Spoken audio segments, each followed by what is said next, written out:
Hello, good afternoon all. आज हम class 8th की हिंदी बसंत का 4th चैप्टर दीवानों की हस्ती पढ़ेंगे। इसके कवि हैं श्री भगवती चरण वर्मा जी। बहुत ही अच्छी और सुंदर कविता यहाँ पर है। जैसे कि जब भी हम कविता का अर्थ पढ़ते हैं तो हमें पता है कि अर्थ से पहले हमें उसका संदर्भ और प्रसंग लिखना होता है। तो ये जो कविता है इसके लिए हम सबसे पहले संदर्भ लिखेंगे। तो संदर्भ जब हम लिखेंगे तो संदर्भ में हमें ध्यान रखना है कि दो चीज़ों का जिक्र हम संदर्भ में सर्वप्रथम करते हैं।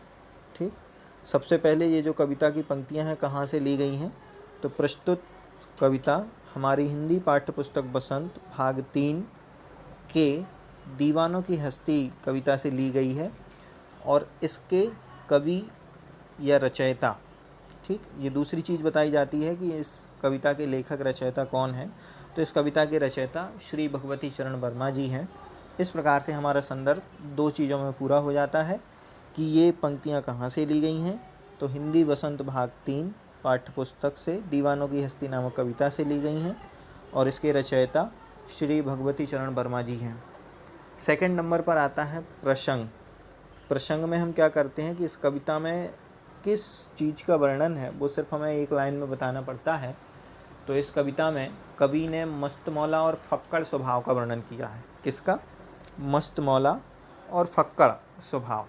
कि मस्तमौला क्या कहलाता है कि बिना किसी टेंशन के यहाँ वहाँ घूमते रहना, एक स्थान पर नहीं टिकने वाले व्यक्ति को मस्तमौला कहा जाता है। और फक्कड़ स्वभाव का मतलब होता है कि दूसरों को खुशियाँ देना और खुद भी खुश रहना। इस प्रकार से कि प्रसंग क्या हुआ इसका कि इस कविता में मस्तमौला और फक्कड़ स्वभाव का वर्णन किया गया है। और अब लास्ट में थर्ड नंबर में आता है अर्थ। तो अर्थ लिखने के लिए हमें, यद्यपि यहाँ पर हमें बहुत सारे स्टैंजा दिख रहे हैं, फर्स्ट, सेकंड, थर्ड, फोर्थ और आगे भी 2 स्टैंजा हैं, तो उनको हम नंबर डाल करके अलग अलग लिख सकते हैं, लेकिन संदर्भ प्रसंग हमारा जो सेम ही रहेगा दोनों। ठीक, तो चलिए सीधे हम अर्थ की तरफ चलते हैं और इस कविता का अर्थ देखते हैं। फर्स्ट नंबर का स्टैंजा, हम दीवानों की क्या हस्ती है, आज यहाँ कल वहाँ चले, मस्ती का आलम साथ चला, हम धूल उड़ाते जहाँ चले।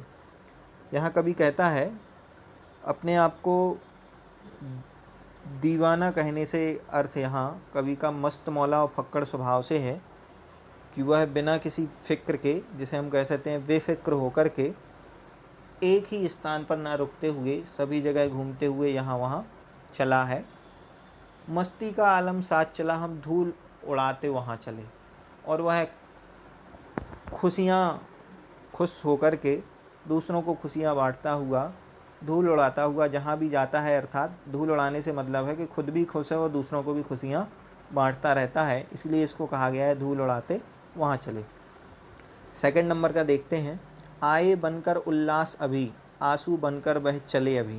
ठीक, उल्लास बनने को वो इसलिए कह रहा है क्योंकि मस्ती का आलम जब साथ लेकर के आया है तो वह जहाँ भी जाता है वहाँ सभी को खुशियाँ बांटता है, वो खुशियाँ देने के लिए ही जाता है, इसलिए उसने यहाँ कहा है कि उल्लास बन कर के हम यहाँ आए हुए हैं।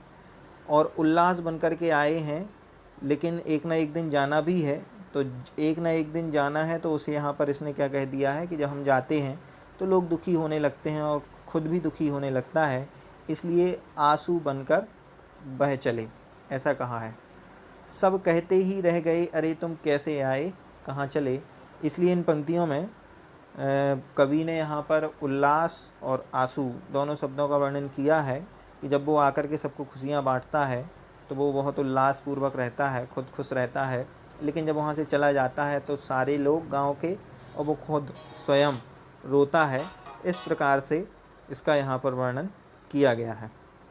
ठीक, नेक्स्ट हम देखते हैं, किस ओर चले हम मत पूछो, किस ओर चले हम मत पूछो, चलना है बस इसलिए चले, जग से उसका कुछ लिए चले, जग को अपना कुछ दिए चले। कि हमें कहाँ जाना है और क्या हमारा लक्ष्य है या कहाँ से हम आए हैं, ऐसा तो कुछ उसे पता नहीं है, लेकिन जग से उसका कुछ लिए चले।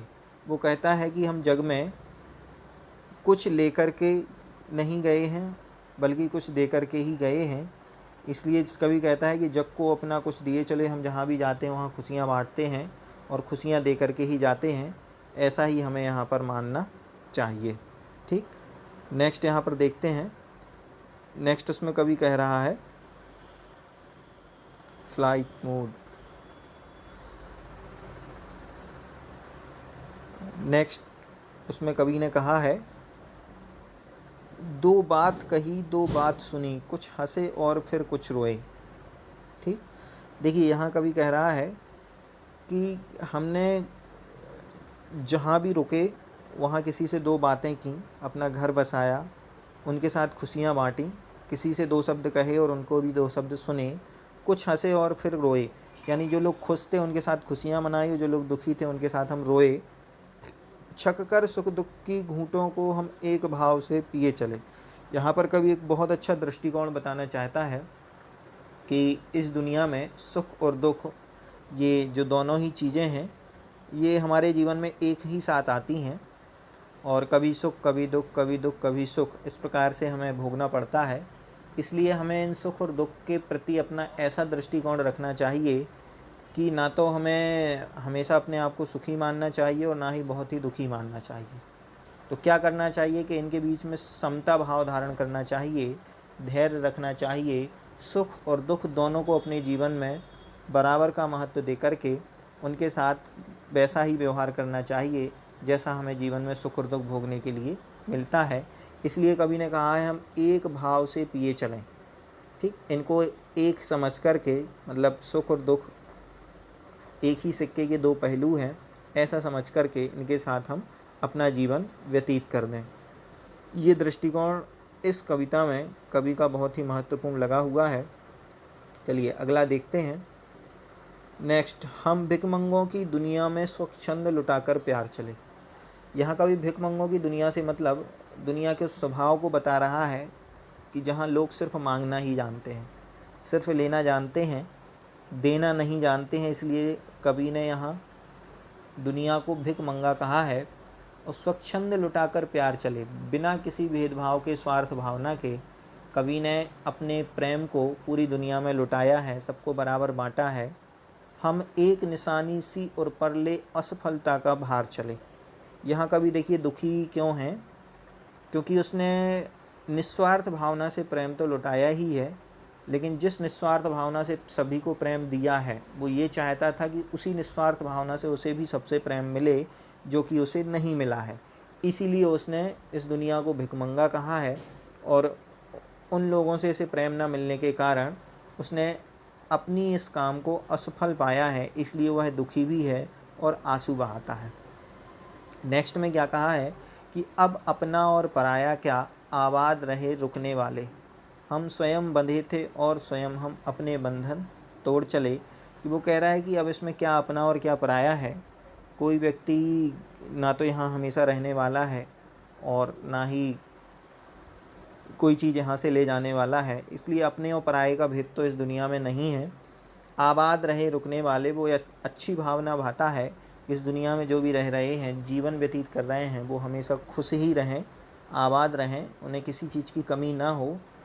हम स्वयं बंधे थे और स्वयं हम अपने बंधन तोड़ चले। वो कह रहे थे कि हम स्वयं ही अपने हाथों से, अपनी इच्छा से, इन चीज़ों से, वस्तुओं से और अपने लोगों से बंधे हुए थे और आज हम स्वयं ही अपने इन बंधनों को तोड़ करके जा रहे हैं कहीं अन्यत्र, दूसरी जगह। क्योंकि दीवानों की हस्ती, मस्त मौला स्वभाव ऐसा ही होता है कि वह एक स्थान पर टिकता नहीं है, फिर से दूसरे स्थान पर चला जाता है। इस प्रकार से कवि ने हम दीवानों की हस्ती में बहुत से महत्वपूर्ण बिंदुओं पर चर्चा की है। जैसे पहला बिंदु हम क्वेश्चन आंसर के माध्यम से देखेंगे कि कवि ने आने को उल्लास और जाने को आंसू बनकर बह जाना क्यों कहा है। वो इसीलिए कहा है क्योंकि वह एक मस्त मौला इंसान है, मस्ती का आलम साथ लेकर के आता है, हमेशा दूसरों को खुशियाँ बांटता है, इसलिए उसके आने को उल्लास कहा है। लेकिन जब वह जाता है तो गांव के लोग, दुनिया के लोग या उसे स्वयं दुख होने लगता है, क्योंकि उनके साथ एक अटैचमेंट जुड़ जाता है, इसलिए वह उसे आंसू बनकर बह जाना कह रहा है अपने जाने को। सेकंड में पूछा है, भिखमंगों की दुनिया में बेरोक प्यार लुटाने वाला कवि ऐसा क्यों कहता है कि वह अपने हृदय पर असफलता का निशान भार की तरह ले जा रहा है। वह इसलिए कहा है क्योंकि वह जब भिखमंगों की दुनिया से मतलब उसका यहाँ दुनिया के केवल लेने के स्वभाव को प्रदर्शित करना है कि ये दुनिया सिर्फ लेना जानती है, देना नहीं जानती है। क्योंकि कवि ने निस्वार्थ भावना से सभी को प्रेम दिया है, लुटाया है, लेकिन उसी निस्वार्थ भावना से उसे प्रेम मिला नहीं है, इसलिए उसने इस दुनिया को भिखमंगा कहा है। और प्रेम ना मिलने के कारण उसने अपने आप को असफल पाया है, इसलिए वह दुखी है, निराश है और इस अपनी असफलता को, निराशा को, दुख को भार की तरह समझता है। इसलिए वह कहता है कि मैं इसको अपने साथ ले जा रहा हूँ। नेक्स्ट थर्ड में कहा है कि कविता में आपको ऐसी कौन सी बात है जो आपको सबसे अच्छी लगी है। तो इस कविता में सबसे अच्छी बात मुझे कवि के जीवन के प्रति दृष्टिकोण बहुत अच्छा लगा है, और वो दृष्टिकोण सुख और दुख के प्रति है कि सुख और दुख को वह एक भाव समझता है, एक समान समझता है। और सुख और दुख में कभी ज़्यादा खुश और ज़्यादा दुखी नहीं होता है, अपने जीवन में दोनों को बराबर का स्थान दे करके दोनों में साम्य भाव रखता है, दोनों के साथ अपना जीवन व्यतीत करता है। यही बात, यही दृष्टिकोण कवि का मुझे बहुत अच्छा लगा है। इस प्रकार से कवि ने इन बिंदुओं पर इस कविता में चर्चा की है। और लास्ट में भी लिखा हुआ है कि जीवन में मस्ती होनी चाहिए, लेकिन कम मस्ती हानिकारक हो सकती है। सहपाठियों के बीच चर्चा कीजिए। तो इन चीज़ों से ये, क्योंकि थिंकिंग बेस्ड क्वेश्चन है, आप इसे स्वयं भी प्रदर्शित कर सकते हैं कि कब मस्ती अत्यधिक होने के कारण या कोई ख़राब मस्ती करने के कारण कब दूसरों के लिए, अपने लिए मुसीबत बन सकती है, कैसे हानिकारक हो सकती है। इस प्रकार से अपनी किसी छोटी बड़ी मस्ती का घर में या स्कूल की किसी भी घटना का वर्णन करके आप उसे लिख भी सकते हैं। इस प्रकार से दीवानों की हस्ती भगवती चरण वर्मा की ये जो कविता है सार्थक होती है और हमें एक संदेश देती है। धन्यवाद।